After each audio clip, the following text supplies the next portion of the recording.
You want details? Fine. I drive a Ferrari, 355 Cabriolet. What's up? I have a ridiculous house in the South Fork. I have every toy you can possibly imagine. And best of all, kids, I am liquid. So, now you know what's possible. Let me tell you what's required. Life advice, lifeadvicerr@gmail.com. We're going to try to go a little quicker today because the podcast is so long. But it almost felt like I guess we felt like we had to do it. By the way, we had some voicemail life advice follow-ups. I did not know this. So, Rudy, if you can help me out. 99% of the time after you leave a voicemail, you can press the pound sign to either re-record or delete it before hanging up. Every human being should know this. We'll save them at least once in their lives. Love the show. Is that so? What is that? After you're done, or it's while it's still recording, you got to hit pound?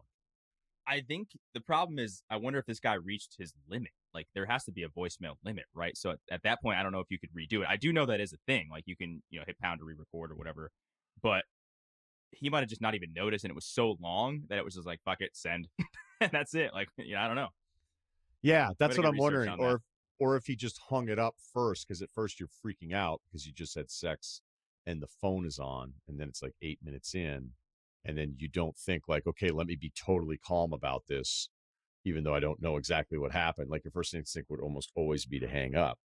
I love that John Hamm Apple ad for all the Apple people. Yeah. It's so, he calls Hanks. He's like, just saw Finch. Yeah. So good. This says, by the way, 5-minute max. So maybe, Well, maybe it cut off. That's the thing, is it could have. Well, I don't know. He's saying it. We had another guy who was a mortgage broker saying, and I never listened to anything beyond 3 seconds. So that one mortgage broker, who knows? We appreciate that guy chiming in. Pretty good chance the guy wants to do the deal anyway. We also had some people chime in about our construction advice there, which was rather positive. They liked where our heads were at with this thing. And then we had one guy that brought in all sorts of photos and stuff. And he basically said, if you don't know what a sill pan is, don't even bother. And I think we touched on the threshold and how difficult that can be, especially with all the construction moisture in there and the entire thing. This guy went super deep on it. And basically, he convinced me that maybe I should kick in $20 for you, whoever emailed in about replacing the slider in your master, that you definitely shouldn't do it on your own, especially if the other guy isn't as handy as he thinks he is. No one ever wants to be. Go ahead. There was a guy who was mad at me, I think. Like, not mad, but he just raised some concerns, tweeted at both of us and said, so it's up to the next person who owns the home to fix your mistakes. Do it right the first time. I think he's referencing me and not doing a perfect job on all the fixing stuff around the house. I'm not saying do a hack job, but I'd be more likely to hire somebody to do it perfectly in a place I was staying forever versus we all know everybody cuts corners when guys are flipping houses. Don't act like this is some new thing. Yeah, but not even flipping a house. My biggest thing in selling properties is then when they go through the inspection. I had one recently where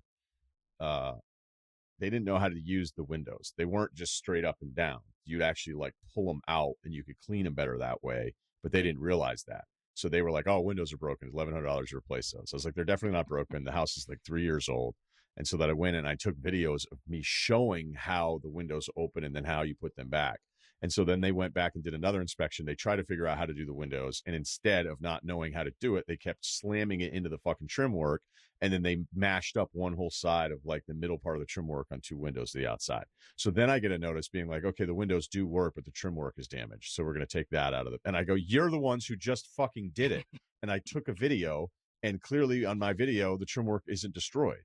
And the thing that I've known about California, at least on some of the property inspection stuff, if a house is brand new, you'd expect everything to work. And then you should have some time because there's always going to be a couple things after the fact. Be hey, what's going on here? What's up with this?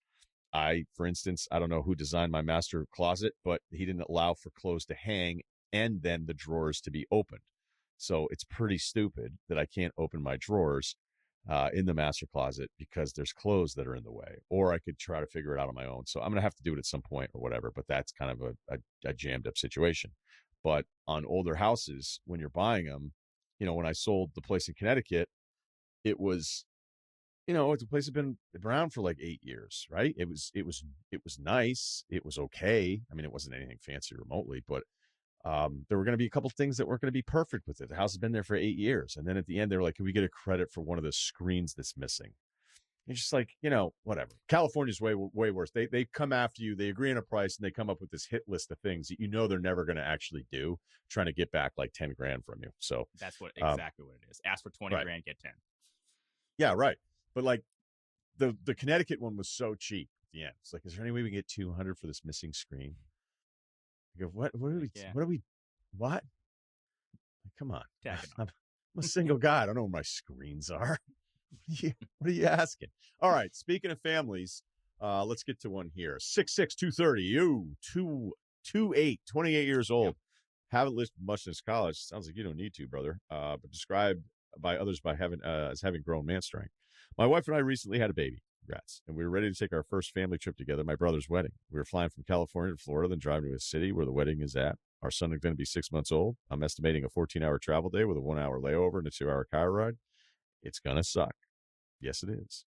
There's 0% chance he will not cry and cause a scene at least once on this trip. I know everyone around us is going to be annoyed and frustrated, and we're going to be the stereotypical family with a crying baby on a plane. We bought a third seat for him already so that no one has to sit next to us. But there's only so much we can do. I mean, he's 6 months old. He's a baby. He's going to cry. We are obviously going to do everything we can to stop his crying once it starts. But I'm sure that's a lot easier said than done. I actually do know that, despite not being a parent. My wife thinks we should apologize immediately and be sympathetic towards the position we put everyone in by bringing by bringing a crying baby on the plane, and she even wants to get gifts for the people around us as a sort of peace offering. Like here's a Nordstrom card. No, I think what we're probably talking about here is like a bag of snacks. You start handing snacks around in the immediate vicinity. I actually think that's an amazing idea, amazing offering. You probably don't have to go that far, but the fact that you guys, you know what I would do? Play this part of the podcast for everybody. Just walk by them on your phone on speaker and just play this out loud so everybody knows that you at least are this concerned. You're pre-concerned here and that you are sympathetic to the plight of the people who are going to be on this flight with your crying baby. He said, quote, I, on the other hand, have the mindset of I dare someone to say something to us. I'm bigger than 99% of the people I meet and have held my own on multiple occasions. If they don't want to deal with the chance of a crying baby in a plane, then they should have flown private. Wow. All right, let's read that sentence back one more time. That's aggressive. I, on the other hand, have the mindset of I dare someone to say something to us. I'm bigger than 99% of the people I meet, and I've held my own on multiple occasions. If they don't want to deal with the chance of a crying baby on a plane, they should have flown private. All right, flying private's very, very expensive. I don't think that's necessary. I don't think you need to beat up everybody, even though I would agree that you are bigger than most people that are walking around. And yeah, if somebody says something to you, I would side with you. But you're going to this pretty aggressive already. That being said, I'm not out there looking to get into confrontation with strangers. I just want to enjoy our family vacation. Okay, so pivot. All right, Zag. He zags back too. I don't want to beat up people on the plane. That's good. Because whenever you beat up on people on the plane, people take videos of it, and then you're the guy that beat up somebody on the plane, and usually doesn't go great. Usually those guys don't get promotions on Monday.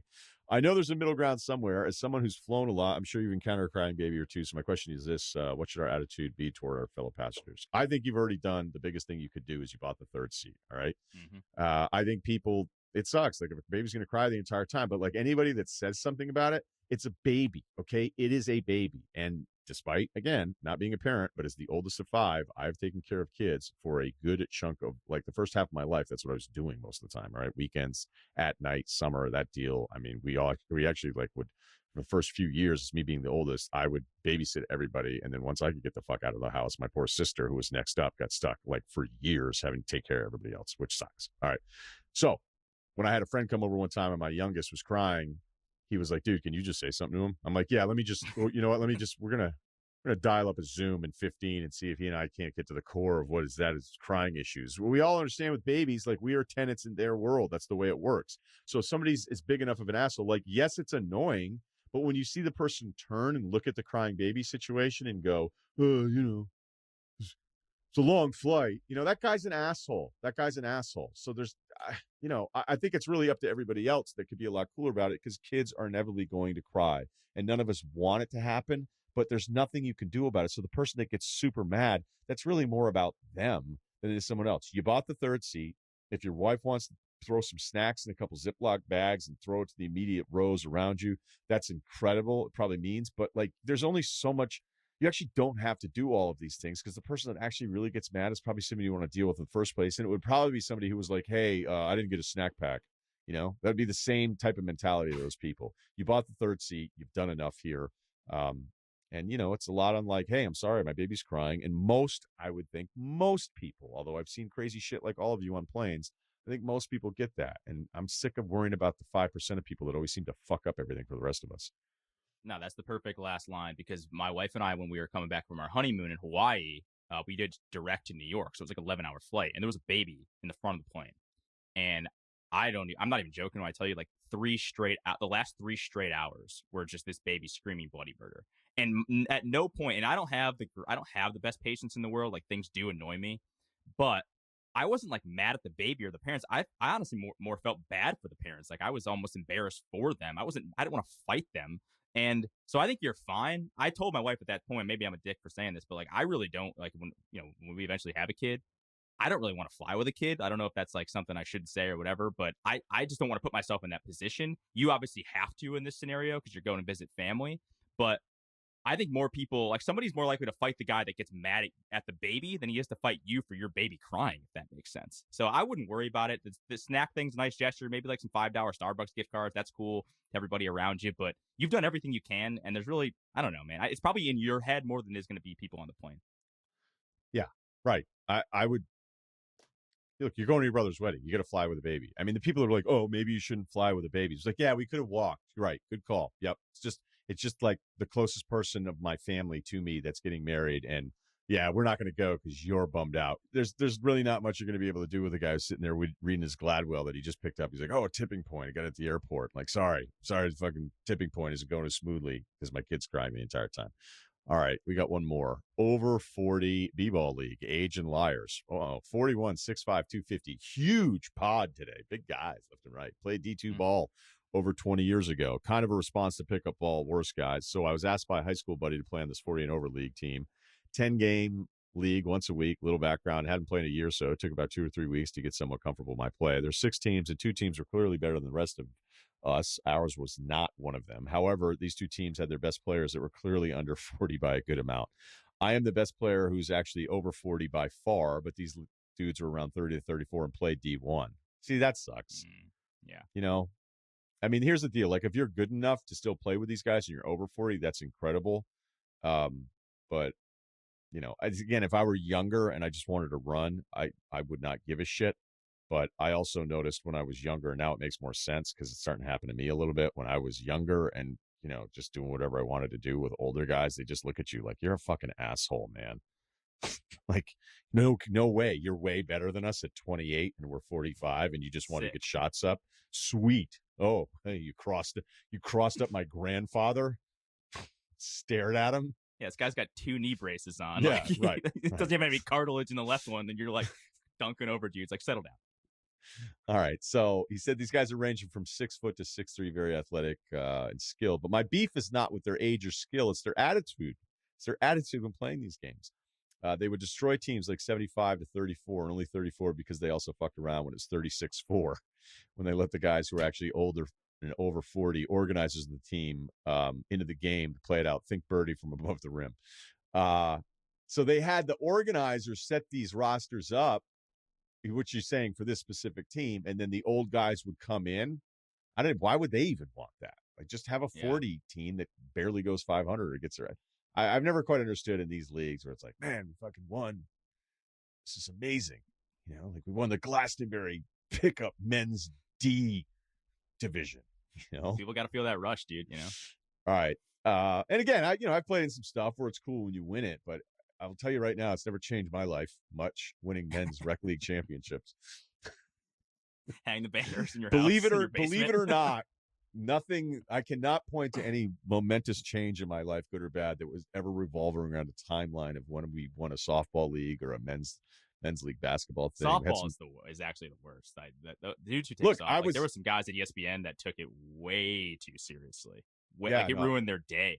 And like they would come full gear, sliding hard into second and breaking up double plays. I'm like, dude, what are we doing? Everyone's just having a run. Everyone's having some fun. People are drinking beers. Like, relax. Now, the softball thing for ESPN was not. I played in a little bit, but then people would ask because I know that Adam Stanko, who works for 24/7 now, does a great job on the recruiting stuff. He he posted a picture of Chris Mullen jumping in a run, and then some people were like, "Hey, Russillo, where were you?" I was working. All right.